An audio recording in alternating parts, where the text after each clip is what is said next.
تو یہ جو خرچ کرنے کا تعین ہے یہ بھی آپ دین کے مطابق کریں گے، آپ کو خرچ کرنے کی بابت بھی سوال ہوگا، تو اسراف نہیں کریں۔ ہمارے ہاں کچھ لوگ بے جا ضائع کرتے ہیں، کچھ بیچاروں کی ضروریات پوری نہیں ہوتی، اور کچھ ایسے ہیں جو اسراف کر رہے ہوتے ہیں۔ اس اسراف سے بچیں، اپنے آپ کو اس سے بچائیں۔ حضرت سلمان فارسی رضی اللہ تعالیٰ عنہ ارشاد فرماتے ہیں، حدیث کے راوی ہیں، ارشاد فرماتے ہیں، ابن ماجہ میں حدیث موجود ہے، آپ فرماتے ہیں کہ میں نے خود نبی پاک علیہ السلام سے سنا، حضور فرمانے لگے جو دنیا میں جتنا پیٹ بھر کے کھائے گا نا، قیامت والے دن اتنا ہی بھوکا رکھا جائے گا۔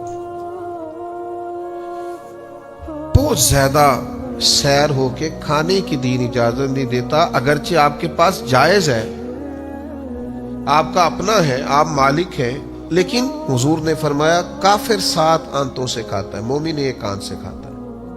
مومن کا کھانا ہی کم ہے، جتنی مرضی بھی پسندیدہ چیز اس کی ہو، وہ معتدل طریقے سے کھاتا ہے، وہ کھا کھا کے بیمار تھوڑی ہوگا۔ تو فرمایا کہ دنیا میں جو جتنا زیادہ پیٹ بھرے گا، صبح قیامت اتنا بھوکا رکھا جائے گا۔ تو میں عرض کروں گا آپ کی خدمت میں کہ کھانے میں اسراف سے بچا جائے۔ کچھ لوگوں کو بہت زیادہ شوق ہوتا ہے کھانے کا، بہت کھاتے ہیں، یعنی وہ ابھی ٹیبل پہ کھانا لگا ہوا ہے، صبح کا ناشتہ، اور وہ لطف اندوز ہو رہے ہیں، اسی ٹیبل پر وہ ڈسکس شروع کر دیتے ہیں کہ دوپہر کو کیا پکانا ہے، اور وہیں سے وہ کہہ دیتے ہیں کہ میں نے رات ہی کہہ دیا تھا قصاب سے، اور میں نے بہترین سا گوشت اس کو کہہ دیا ہے۔ بھئی اور بھی غم ہے زمانے میں محبت کے سوا، کھانے پینے کے لیے دنیا میں آئے، ایک چپاتی مل جائے، کوئی سادی سی گزارا ہو جائے گا۔ یہ کام نہیں ہے ہر وقت۔ یہ زبان کا ذائقہ ایسا ہے، آپ جس قدر زیادہ یہ لگا لیں گے لگ جائے گا۔ آپ ایک چیز کھائیں گے، دوسری کی یہ طلب کرے گا، تیسری کی طلب کرے گا۔ اس کو تو آپ نے خود روکنا ہے، اس کی قناعت آپ نے کرنی ہے۔ حضرت انس بن مالک رضی اللہ تعالیٰ عنہ بیان فرماتے ہیں کہ میرے نبی کریم صلی اللہ تعالیٰ علیہ وسلم نے ارشاد فرمایا، کریم فرمانے لگے جو چاہے طبیعت وہ کھا لینا، یہی تو فضول خرچی ہے۔ اس کو محبوب نے فضول خرچی اور اسراف کہا۔ جو آپ کی طبیعت میں آیا آپ کھا رہے، جو من میں آیا آپ کھا رہے، جو مزاج میں آیا آپ استعمال کر رہے، تو یہ درست نہیں ہے۔ پھر یہ کہ لباس کا بھی یہی معاملہ ہے، لباس ضرورت کے لیے ہوتا ہے، ستر پوشی کے لیے ہوتا ہے، وجود ڈھانپنے کے لیے ہوتا ہے۔ شریعت اسلامیہ میں لباس کے آداب میں سے ایک ادب یہ ہے کہ تھوڑا کھلا لباس پہنا جائے تاکہ سطر کو صحیح طور پر چھپائے۔ ایسا چست لباس جس سے جسم اور وجود کے حصے ظاہر ہوں، شریعت اسلامیہ محبوب نہیں رکھتی، پسند نہیں کرتی۔ تو لباس جسم چھپانے کے لیے ہوتا ہے، 5 7 10 جوڑے گرمی کے، اور اتنے اگر آپ کے پاس سردی کے ہیں تو یہ بہت زیادہ ہے، بہت کافی۔ لیکن ڈیزائن بدلتا ہے، یہ میرے دیکھتے دیکھتے ڈیزائن میں نے کئی بدلتے دیکھے۔ کبھی اونچے کرتے کا رواج آ جاتا ہے تو کبھی نیچے کرتے کا رواج آ جاتا ہے۔ مجھ سے ناراض نہ ہو جائے کہیں کچھ دوست، میں کیسا دستور زبان بندی ہے تیری محفل میں، بات کرنے کو ترستی ہے زبان میری۔ کئی دفعہ کچھ جملے آتے ہیں زبان پر تو اس لیے نہیں کہتے کہ یار یہ شاید شدت نہ ہو جائے کسی معاملے میں۔ یعنی یہ تنگ پانچوں کا پاجامے کا کچھ عرصہ پہلے رواج آیا تھا کہ تھوڑا سا نا پاجامہ، پہلے تو لوگ پینٹ کو جیبیں لگاتے تھے، پھر شلوار کو لگانے لگے اور اس کا پاجامہ بننے لگا۔ تو کئی سیانے بزرگ لوگوں نے بھی سلوا لیے، سمجھدار لوگوں نے وہ پاجامے سلوا لیے۔ تو ایک دوست سے تو میں نے عذرائے محبت پوچھا بھی، میں کہا کتوں بنوایا ہی؟ تو پریشان ہو گیا۔ میں نے کہا پریشان نہ ہو، میں نے نہیں بنوانا، لیکن آپ پریشان نہ ہو۔ لیکن ہمارا مزاج یہ ہے، طبیعت یہ ہے، لب و لہجہ یہ ہے کہ ہم اسراف کرتے ہیں، فضول خرچی کرتے ہیں، ہم چیزوں کو سمجھتے نہیں۔ تو شریعت یہ کہتی ہے کہ آپ بیکار چیزوں سے بچیں، اسراف سے بچیں، غلط جگہ خرچ کرنے سے بچیں۔ اپنے یہ فن سیکھیں کہ کس طرح کر کے آپ نے اپنے اخراجات کو مینج کرنا ہے۔ وہ لوگ بڑے زبردست ہوتے ہیں جو کفایت شعار ہوتے ہیں، انہوں نے کسی کا قرض نہیں دینا ہوتا، جن کے پاس جتنا آتا ہے اس ترتیب سے انہوں نے مینج کیا ہوا ہوتا ہے۔ یعنی میری والدہ صاحبہ کو میرے ابا جی کہا کرتے تھے کہ پڑولے چ کنک میں پاتی ہے تے اچار مرتبان چ تو پا دے، تے پھر گرمیاں پرواہ کوئی نہیں، ضرورت کوئی نہیں ہے۔ تو آپ اسراف سے جس حد تک بچ سکتے ہیں، جس حد تک بچ سکتے ہیں، اپنے آپ کو بچائیں۔ اور یہ جو لباس آج ہمارا رواج بنا ہے کہ فیشن کا لباس پہننا ہے اور انوکھا سا لباس پہننا ہے اور انفرادی سے کپڑے پہننے ہیں اور ڈیزائن والے کپڑے پہننے ہیں، آپ کو پتہ ہے کتنا سخت حکم صحیح حدیث میں موجود ہے۔ نبی کریم علیہ الصلوۃ والسلام نے ارشاد فرمایا، جس شخص نے دنیا میں دکھاوے کا لباس پہنا، لوگ مجھے دیکھیں اور مجھ سے میری بہنیں، بیٹیاں، مائیں ناراض نہ ہو جائیں۔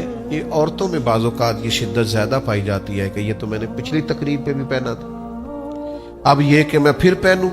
بڑے بھاری بھرکم لباس، بڑے مہنگے لباس شادی بیاہ کی تقریبات میں جو ایک آدھ دفعہ پہنے جا سکتے ہیں اور پھر وہ ساری رقم ضائع ہو جاتی، اور اس سے ضرورت کیا ہوتی ہے کہ تھوڑا نظر آئے۔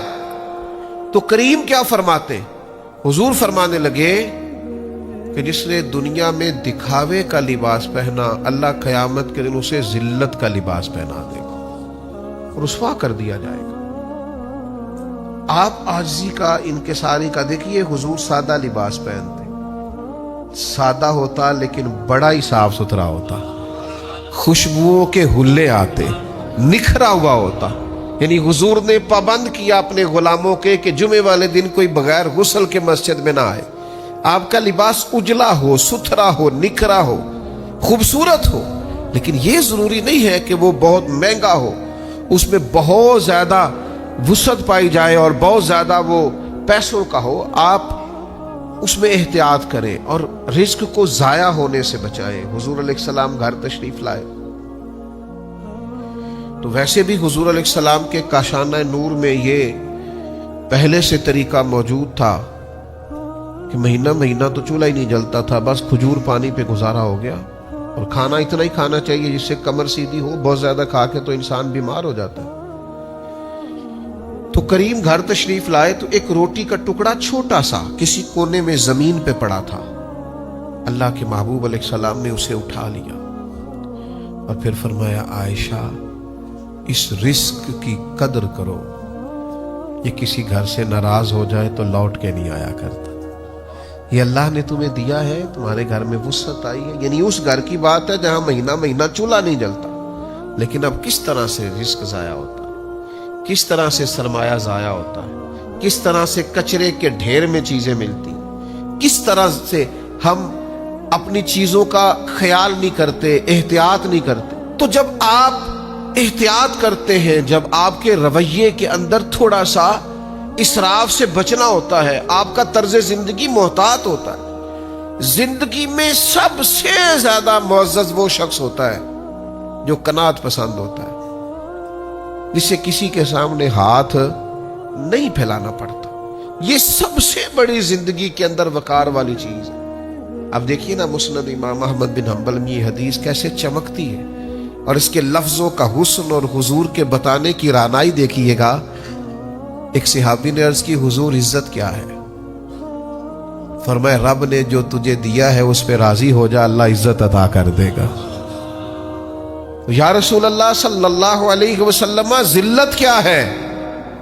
تو محبوب فرمانے لگے، لالچ نہ کرنا، ہرس نہ کرنا، کسی کے پیسوں کی طرف نہ دیکھنا، کسی کی جیب پر نظر نہ کرنا، ورنہ تو ذلیل ہو جائے گا۔ ہرس، ہوس، طمع یہ بندے کو رسوا کر دیتا، اور اللہ نے جو دیا ہے اس پر قناعت اختیار کرنا، اس میں اپنے اخراجات کو مینج کرنا، بغیر ہاتھ پھیلائے کفایت شعاری کے ساتھ اپنے معاملات زندگی کو چلانا، اللہ نے جو دیا ہے اس کے اندر رہ کے اپنا وقت گزارنا، یہ عزت والا معاملہ ہے۔ ہم شکوہ کر رہے ہوتے ہیں لوگوں کا، فلاں بڑا امیر ہے میرا بھائی پر میری طرف توجہ نہیں کرتا۔ او میرے بھائی، آپ کو اللہ تعالیٰ نے بڑی نعمتوں سے نوازا ہے، آپ نے دیکھا کیوں امیر بھائی کی طرف؟ فلاں رشتہ دار بڑا آگے نکل گیا، آپ کیوں شکوہ کر رہے ہیں اس کا؟ جو رازق اس کا ہے وہی آپ کا ہے۔ ہارون رشید حج کر کے آ رہے تھے تو اونٹنی کے دائیں بائیں آگے پیچھے لوگ نعرے لگا رہے ہیں، اور جناب کیا بات ہے، نفس نہ اس سے بڑی تسکین کشید کرتا، بڑا لطف لیتا ہے۔ تو وہ بڑا خوش تھا اور بڑا راضی تھا۔ آپ کو پتہ ہے ایسے ایسے کرنے میں، جلسوں میں، محفلوں میں بڑا مزہ آتا ہے کہ مطلب لوگ جو ہیں وہ میرے منتظر ہیں اور سینکڑوں لوگ بیٹھے ہیں کہ صاحب آ رہے ہیں۔ ہارون رشید بڑا خوش ہو رہا تھا تو ایک ٹیلے پہ، ایک ٹبے پہ حضرت بہلول دانا بیٹھے، کچھ چبا رہے تھے ہلکا ہلکا، تو ذرا سا دیکھا ہارون رشید کی طرف تو بڑا معنی خیز سا مسکرائے۔ تو بعض لوگ بعض اوقات ایسا مسکراتے ہیں کہ ان کی مسکراہٹ میں بڑے معنی اور مفاہیم پنہا ہوتے ہیں۔ پوچھنے کو دل کرتا ہے کہ جناب آپ بڑا مسکرائے، کیا مطلب؟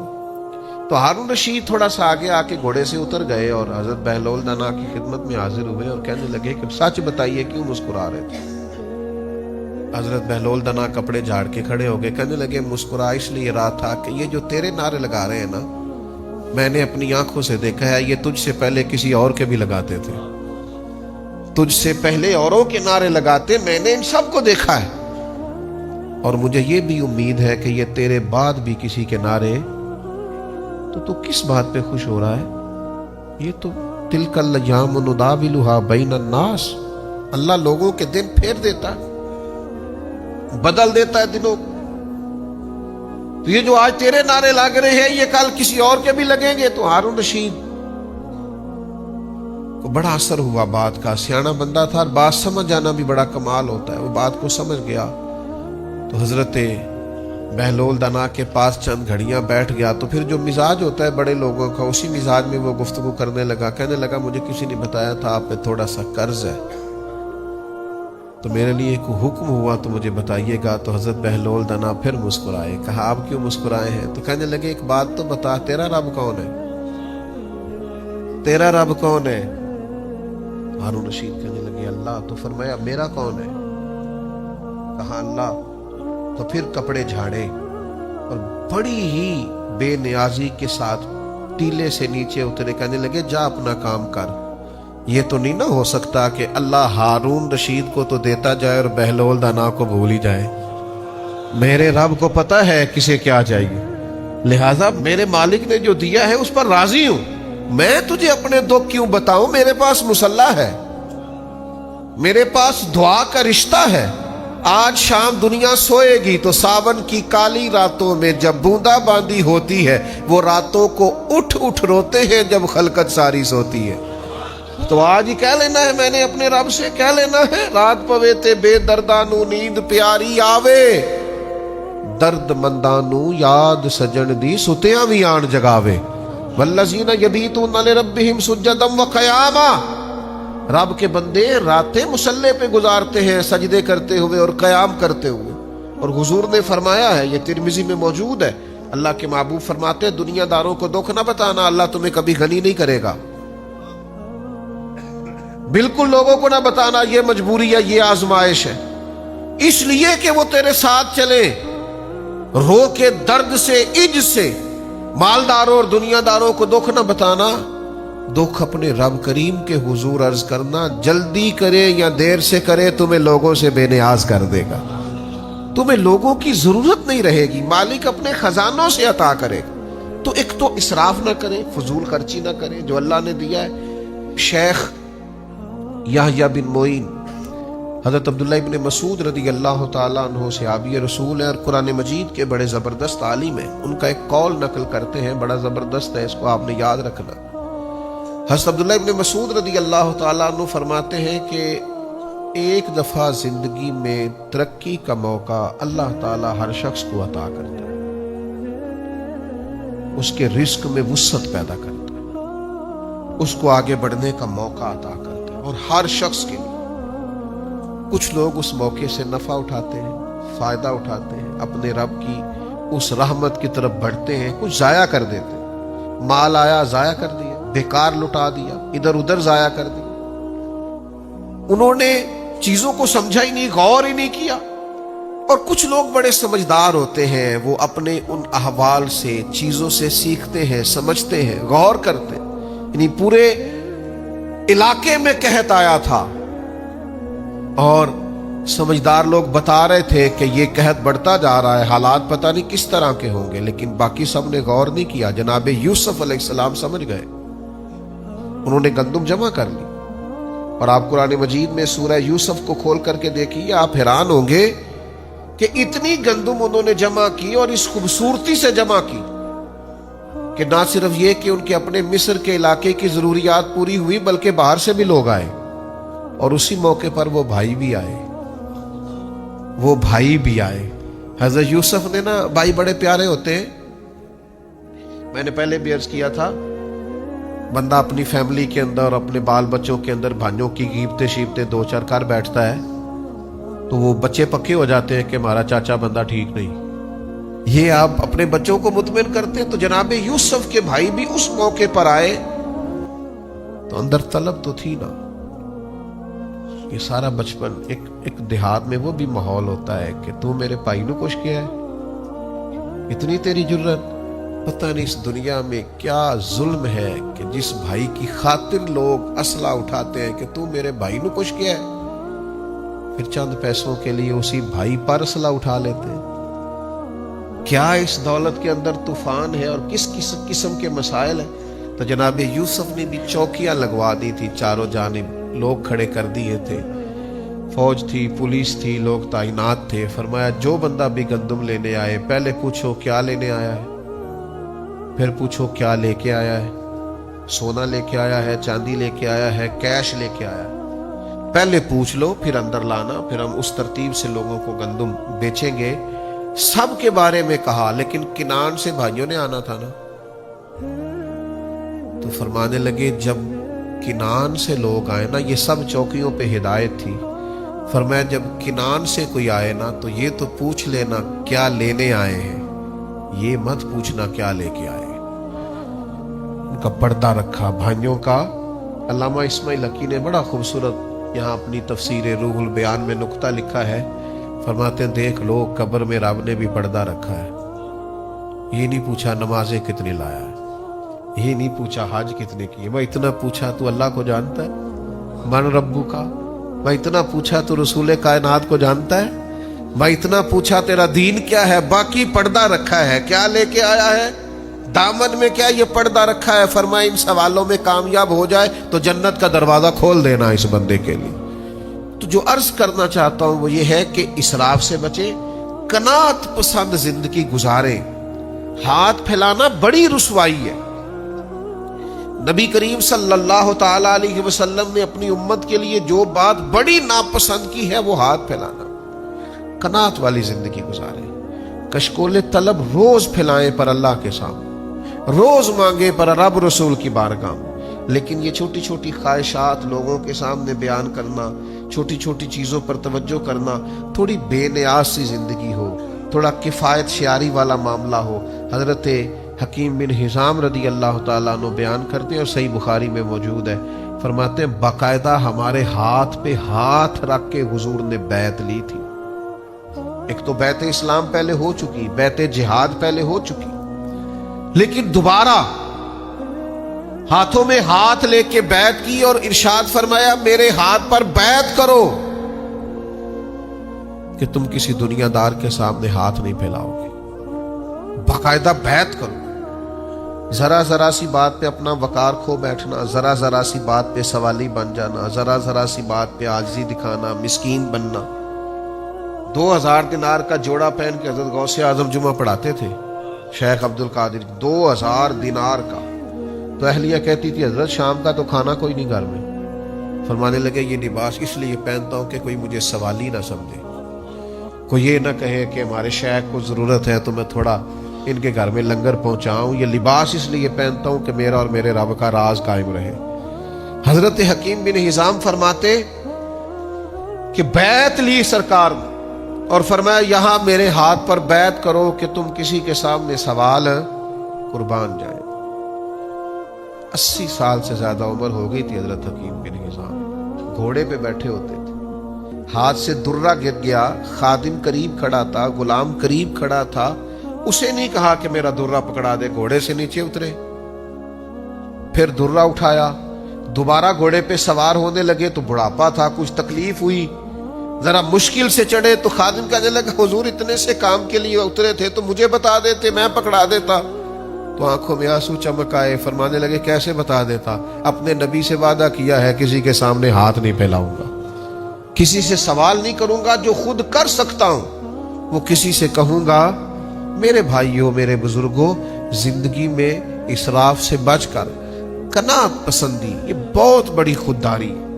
آپ وزادار ہو، اس میں بڑا کمال ہے.